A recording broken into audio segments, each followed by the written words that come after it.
Greetings, ladies and gents, and welcome to this narration of the web series, The Nature of Predators. If you're new to the series, there is a playlist listed in the description. And as always, I hope that you enjoy.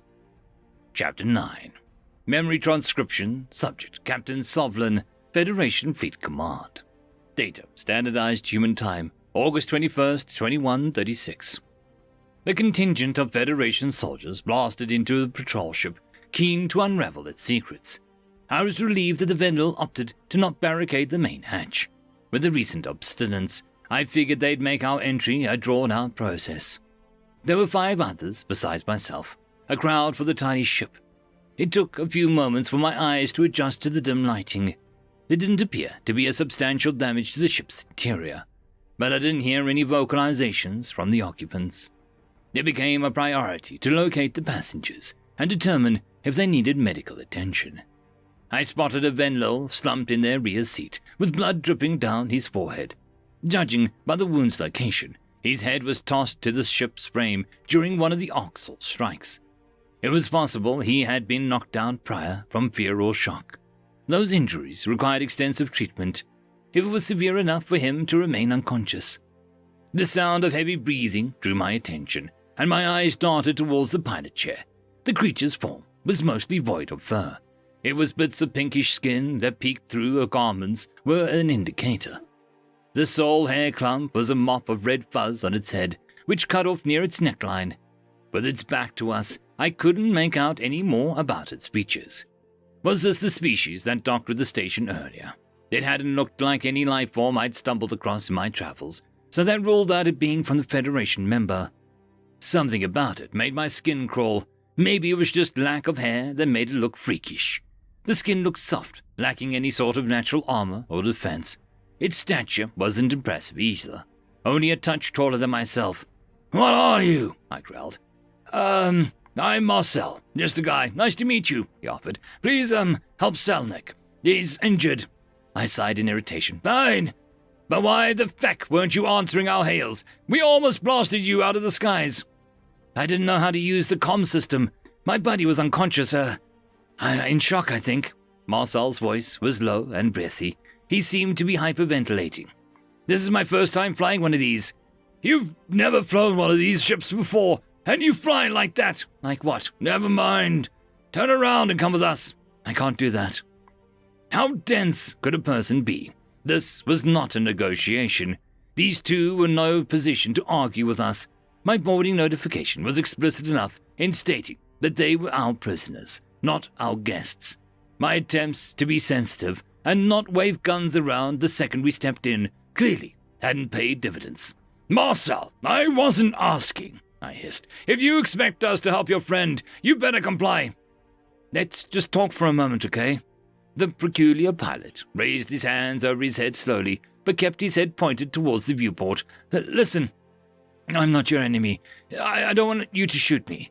I don't want to hurt you, or whatever it is you all say." "You think you can hurt us? You are surrounded and alone." "No, that's not what I'm saying. I'm just, not like the Oxal. We're not the same team, okay?" "What is this nonsense? Your rambling is madness. Don't tell me you're going into shock too." Marcel drew a shaky breath and turned his head slowly towards us. The crewmate nearest to him staggered backwards, reaching for her weapon. She tripped over the lifeless Lanek in her retreat and discharged her weapon in panic. The round ended up buried in the ceiling, punching a hole in the already battered ship. Firing plasma guns and demonstrating a reckless trigger discipline, it contained spaceship. The damn thing was venting atmosphere as we spoke. The crewmate earned a scorching glare from me. I was appalled with her behavior. "What has gotten into you?" I screeched. "Holster your weapon at once. I'll have you disciplined for your—" "Captain Sovlin," another crewmate interrupted in a squeaky whisper. "Look, it's one of them."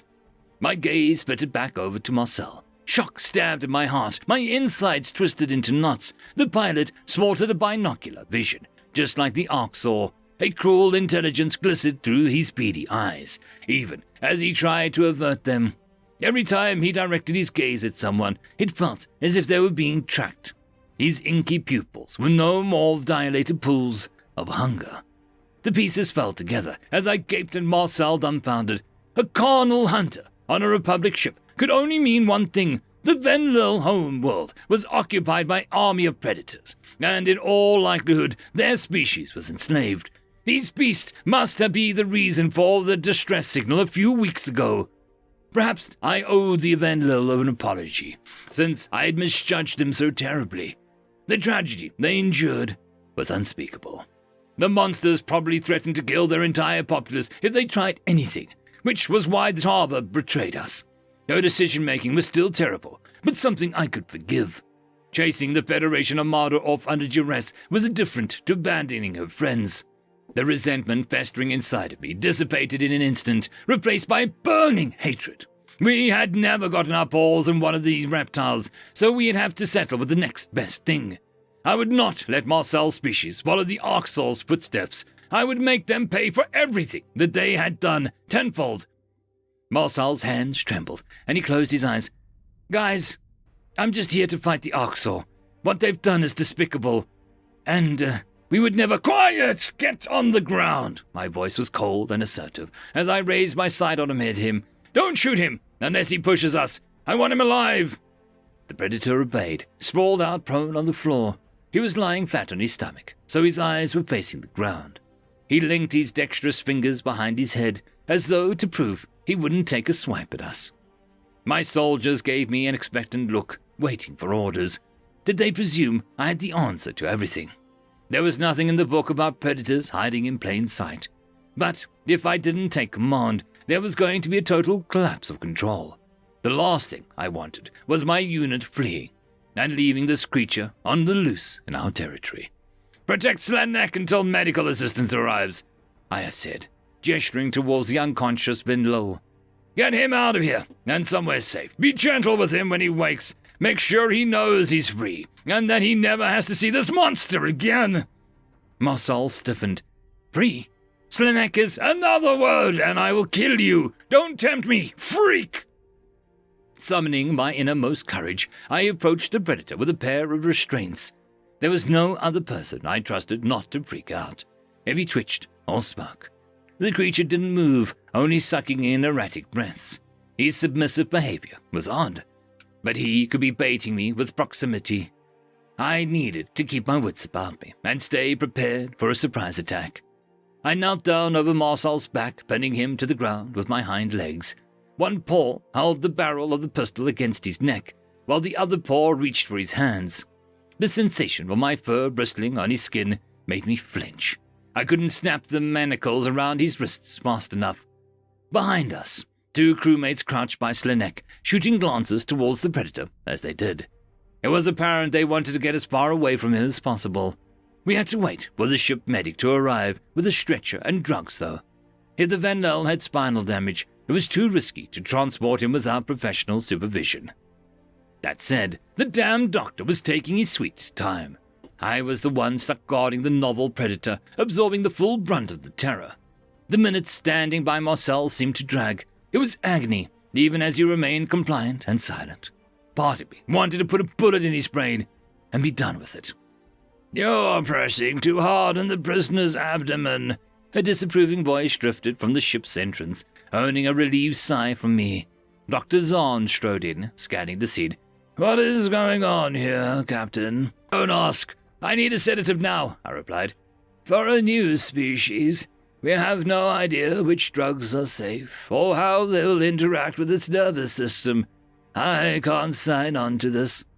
I rolled Marcel onto his back, and Zahn's eyes widened. The doctor dropped his kit to the floor and stood frozen for several seconds. It took a pointed cough from me to snap him out of his stupor. The medic drew in a shuddering breath, trying to compose himself. He was quivering as he filled the syringe and inched towards us like he was in cracked ice. I extended an arm as far as I could and snatched the sedative from his outstretched paw. Zahn darted back to a safer distance, muttering several curses. He gave Slenek a brief examination, feeling the vertebra of his spine. At the doctor's go-ahead, the soldiers moved the Venlil onto a stretcher. My eyes shifted back to the predator, whose gaze bore directly into my skull. Turning him over for the doctor to see might not have been the best idea, since it meant that his face was visible again. Well, Marcel wasn't going to sedate himself, was he? Fucking hell! Here goes nothing, I growled. I found a large vein in the predator's neck and brought the syringe towards it. Marcel shrank back into the floor, possibly mistaking the pointed blade for a weapon. It was doubtful his species had any concept of medicine. With a quick motion, I jabbed the needle into his pale skin. Marcel winced, and those awful eyes flicked shut. I finally allowed myself to feel emotions, and doubled over, panting. My gun slipped from my paws. It took everything to bite back a scream. I couldn't lose my composure in front of my crew. Captain, listen, you've had a terrible shock, and the most exposure of anyone, Dr. Zahn said in a soft tone. Let your first officer step in. You need rest. You're risking cardiac arrest if you push yourself any further. Let Russell call the shots. Over my dead body, I snorted. I'll be the one to tell Perry, and to move this thing to holding. The doctor flicked his ears in disdain.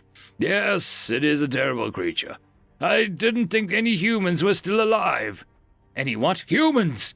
That's what it is. We knew about these demons before, indeed. You know, the predator race we discovered after the Arxor. The Federation glosses over it, but surely you've heard it mentioned. The extinct ones? They're clearly not that extinct. We were certain humans killed themselves off, though. The number of explosions on their planet was astronomical. It was a fitting end for a species that tormented each other and lived in constant battle. What do you think they've done to the Venlo? Humans are conquerors who derive pleasure from dominating others.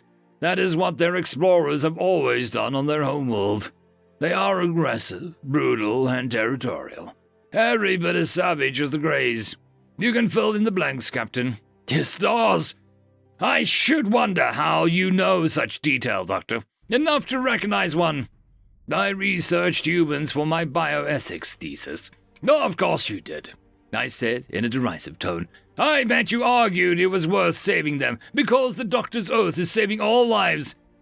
On the contrary, the Federation developed plans to raise their planet, Earth, which was scrapped after the presumed extinction. My paper argued that some animals are not worth saving, that not all life is equivalent. Killing humanity would have been justified for the greater good. It was our moral obligation to follow through, even. I've never heard those words from you, Zahn. Humans must be irredeemable. I glowered at Marcel's lifeless form. My mind was buzzing with thoughts of a fiery raid on this Earth. Well then, I suppose it is time to tell Perry that we have unfinished business. End of chapter. I would just quickly like to thank the T5 channel members and patrons. Casper Arnholtz, Cam Maxwell, Parky, It's Difficult to Pronounce, Lord Azrakul, and Arcadian.